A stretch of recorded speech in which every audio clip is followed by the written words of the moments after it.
HSC কেমিস্ট্রির পরিমাণগত রসায়ন সেকেন্ড পেপারের যে ম্যাথটা এখানে দেওয়া আছে টোটাল এটা এখানে তোমার 7টা টাইপের অঙ্ক এখানে দেওয়া আছে, যে এই 7টা টাইপের অঙ্ক থেকে তোমরা পরীক্ষাতে যেগুলো আসে আমি এগুলো এখানে তুলে রেখেছি। এই সৃজনশীলটা একসাথে সবগুলো দেওয়ার অর্থ হলো একটা উদ্দীপক দিয়ে যাতে তোমরা সবগুলো একসাথে সমাধান করতে পারো, এটা তোমাদের শিখতে সুবিধা হবে। এটা যেহেতু কালকে 2025-এর শিক্ষার্থী যারা আছো তাদের তো কালকে এক্সাম হবে, তোমরা তো এইগুলো করেই ফেলেছো, তারপরেও একটু চোখ বুলিয়ে যাবা। দেখো এখানে আমি একসাথে সবগুলো লিখে রেখেছি। প্রথম যে উদ্দীপকটা দেওয়া আছে, এ পাত্র 5% সালফিউরিক অ্যাসিড 200 ml আছে, 0.5 গ্রাম সোডিয়াম হাইড্রোক্সাইড 250 ml আছে। সি পাত্র এ প্লাস বি, মানে এই পাত্রের মাঝে এই পরিমাণটুকু আর এই পরিমাণটুকু একসাথে মিশ্রণ করা হয়েছে।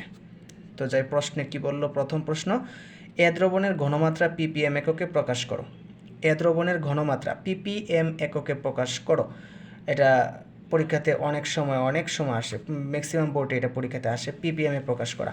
তো ppm এ প্রকাশ করবা কারে, প্রথম পাত্র দেখো পার্সেন্টেজ দেওয়া আছে, যেহেতু যদি তুমি দেখো যদি ঘনমাত্রা ভার করতে বলে আর যদি পার্সেন্টেজে দেওয়া থাকে তাহলে এটার ঘনমাত্রা তুমি বার করবা এই সূত্র দিয়া, S = 10 × x/m। এক্সটা হলো কি, এক্সটা হলো পার্সেন্টেজের যে পরিমাণ আছে, এই যে 5%, এই যে আমি এখানে 5% লিখেছি, পার্সেন্টেজের পরিমাণটা হলো এক্স, এম হলো তার কি আণবিক ভর, কার আণবিক ভর, কোন মৌল আছে এখানে, কোন যৌগটা আছে, সালফিউরিক অ্যাসিড আছে, সালফিউরিক অ্যাসিডের এটা আমরা সবাই জানি এটা 98 হয়। তাহলে এখান থেকে আমরা প্রথমে এইটা বার করতে হবে, তার ঘনমাত্রাটা আমাদের এখানে বের করতে হবে। এখন প্রশ্ন করছে ঘনমাত্রাটাকে এটা হলো এককের নাম, ppm এককে তুমি প্রকাশ করতে হইব। তাহলে যদি তোমাকে বলা হয় ppm এককে প্রকাশ করো তাহলে সূত্র এটা ব্যবহার করবা, n × m × 10⁻⁶/1000। এটা হলো ppm এর সূত্র, n মানে কি, n মানে ওই s এর যে মানটা এইটাই হলো n এর মান, তাহলে কি হয়েছে বাকিগুলো বসাই দিচ্ছে। এখন যদি তোমাকে বলে ppb বের করো তাহলে তুমি সূত্রটা কীভাবে লিখবা, n × m × 10⁹ বাই হলো 1000, সেম আগের মতো, শুধু এখানে 9 হবে আর এখানে ppm এর ক্ষেত্রে 6 হবে, আমাদের চলে গেল এটা। বি পাত্রে দ্রবণের ঘনমাত্রা মোলারিটিতে প্রকাশ করো। বি পাত্রের মধ্যে দেখো এখানে গ্রামে দেওয়া আছে, তো যদি গ্রাম দেওয়া থাকে তাহলে মোলারিটি বার করতে গেলে এই প্রচলিত সবাই জানে এই সূত্রটা হলো S = W × 1000/mb, এই সূত্র দিয়ে তোমরা এই কাজটা করো। W এর মান দেওয়া আছে, m এর মানও দেওয়া, সোডিয়াম হাইড্রোক্সাইড, তো এটা সোডিয়াম হাইড্রোক্সাইডের মান জানা আছে, আমরা বি এর মান কত 250 সেখানে দেওয়া আছে এটা। তারপরে প্রশ্নটা করছে এ দ্রবণের 10 ml দ্রবণ প্রশমিত করতে কতটুকু বি দ্রবণের প্রয়োজন হয়। এ দ্রবণের মধ্যে তোমার দ্রবণ আছে 200 ml, এখানে বলছে এ দ্রবণের 10 ml প্রশমিত করবা, 200 ml না, কিন্তু এ দ্রবণের মাত্র 10 ml কে প্রশমিত করতে তোমার বি দ্রবণ থেকে কতটুকু দ্রবণ তোমার লাগবে, এখানের থেকে তোমার এখান থেকে কতটুকু দ্রবণ এখানে ঢাললে এখানে 10% দ্রবীভূত 10 ml দ্রবীভূত হইব, তোমার প্রশ্ন করছে এটা। তাহলে কী বের করতে হবে, কতটুকু বি দ্রবণ মানে কি ক্ষার, কতটুকু ক্ষার লাগবে আমরা ক্ষার বার করতে হইব। তো এই যে সূত্রটা এখানে লেখা A B B S B B B A S A, এই সূত্রটা এখানে কাজে লাগবে। দেখো এখানে সূত্রগুলোর মান লিখে রেখেছি, এ মানে অ্যাসিডের মোল, বি মানে ক্ষারের মোল, বি মানে ক্ষারের আয়তন, এস বি মানে হলো তোমার ক্ষারের মোলারিটি, বি এ হলো অ্যাসিডের আয়তন, এস এ হলো তোমার অ্যাসিডের মোলারিটি। এইগুলো বসায়া তুমি এখানে এই মানগুলো তুমি কখন পাবা, যখন তুমি এখানে এ দ্রবণের 10 ml প্রশমিত করতে বি দ্রবণ কতটুকু লাগবে, তার মানে এই দুইটা তোমাকে তো মিক্স করতে হইব, সালফিউরিক অ্যাসিডের সাথে সোডিয়াম হাইড্রোক্সাইড মিক্স করতে হইব। তো যেহেতু তুমি মিক্স করতে হইব তোমার এখানে বিক্রিয়া করতে হইব, দেখো তো এই বিক্রিয়া সবাই পারো।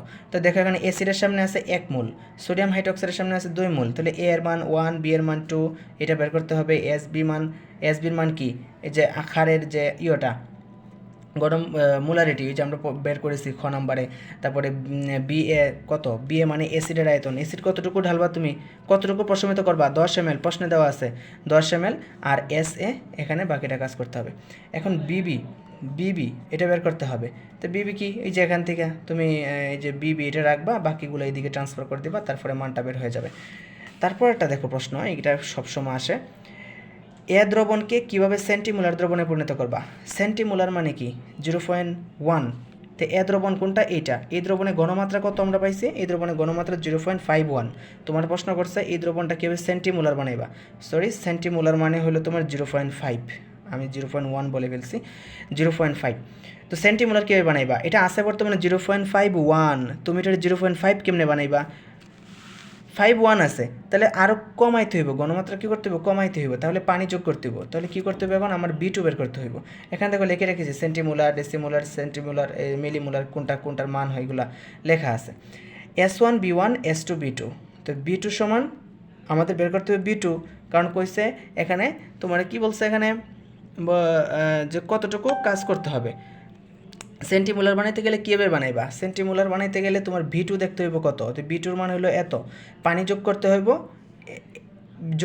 কত? তোমার এখানে টোটাল আসিল হইলো 200, তোমার এখানে পাত্রের মধ্যে ছিল 200 ml, কিন্তু আমাদের B2 কত?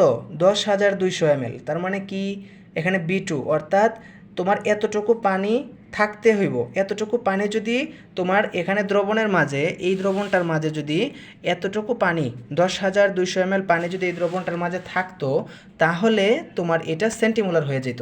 তাহলে এখন তোমার তো আছে 200, তাহলে তোমাকে আর যোগ করতে হবে কত? এত থেকে তো বিয়োগ করলে তোমাকে যোগ করতে হবে আরও 10,000 যোগ করতে হবে। এখন বলছে সি পাত্রের প্রকৃতি কীরকম হবে? তুমি তো এই দুইটা মিক্স করছো, সি পাত্র এটা, এই দুইটা তো মিক্স করবা, তো মিক্স করলে তোমার প্রকৃতি কীরকম হবে? মানে এটা কি অ্যাসিড হইব না অম্লীয় হইব, এটা তুমি বার করতা।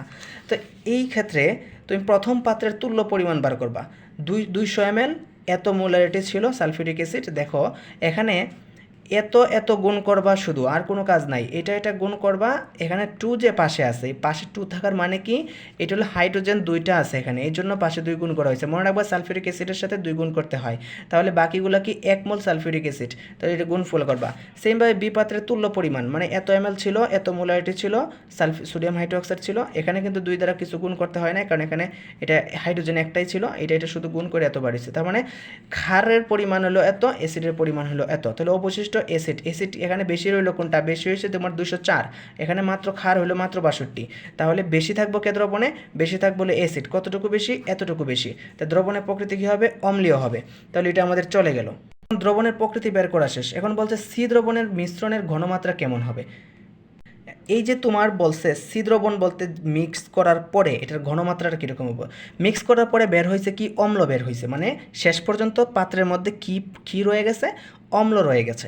তাহলে ওই অম্লটার ঘনমাত্রা কত হবে, এটাই তোমাকে প্রশ্ন করছে। তো উমো থেকে পাই অবশিষ্ট অ্যাসিড থাকবে এত ml এর ঘনমাত্রা বের করতে হবে। আমরা জানি ঘনমাত্রা বের করতে হবে মানে S2 বের করতে হবে। আর S1 কোনটা? দেখো S1 সবসময় ঘনমাত্রা বের করার ক্ষেত্রে সবসময় S1টা 1 মোল ধরবা, কারণ আমরা এখানে দেখো তুল্য পরিমাণ বের করার সময় 1 মোল সালফিউরিক অ্যাসিড ছিল, 1 মোল সোডিয়াম হাইড্রোক্সাইড ছিল, মানে এটা আগে থেকেই 1 মোল হিসাবে এখানে রয়ে গেছে। তো S1 কী হবে? 1 মোল। B1 কী হবে? B1 বর্তমানে তোমার বিক্রিয়ার পরে যেটা আসিল, এটা কত আসিল? 141 মাত্র ছিল, অ্যাসিড ছিল 141। আর B2 হবে তোমার প্রথম অবস্থায় যতটুকু আয়তন ছিল টোটাল, এটা হবে B2। তারপরে তুমি এখানে ক্যালকুলেশন করে বের করে ফেলবা, তারপরে তোমার S2 বের হয়ে যাবে। অর্থাৎ অ্যাসিড যে ছিল দ্রবণের মাঝে, এই দ্রবণের অম্লীয়টার ঘনমাত্রা বের হয়েছে এটা। এরপরে প্রশ্নটা করছিল পিএইচের। আচ্ছা, এখন তুমি অ্যাসিডের ঘনমাত্রা পাইছো, তো পিএইচ তো তুমি অটোমেটিক বের করতে পারবা, কারণ অ্যাসিডের ঘনমাত্রা যদি বের হওয়া থাকে, তো অ্যাসিডের ঘনমাত্রা মানে H+ ঘনমাত্রা তোমার দেওয়া আছে, তো পিএইচের সূত্রের মধ্যে বসায় তুমি এটা বের করে ফেলবা, তোমার এটা হয়ে যাবে। এখন যদি এটা এরকমভাবে বের করবা। এখন যদি এটা বলতো POH বের করো, তাহলে এখানে তুমি 14 - pH এরকমভাবে তুমি কাজটা করবা। এই হলো তোমাদের প্রশ্ন সৃজনশীলটা। এক উদ্দীপক দিয়ে আমি তোমাদেরকে 7টা ম্যাথ একদম দেখিয়ে দিলাম। আশা করি তোমরা বুঝতে পেরেছো।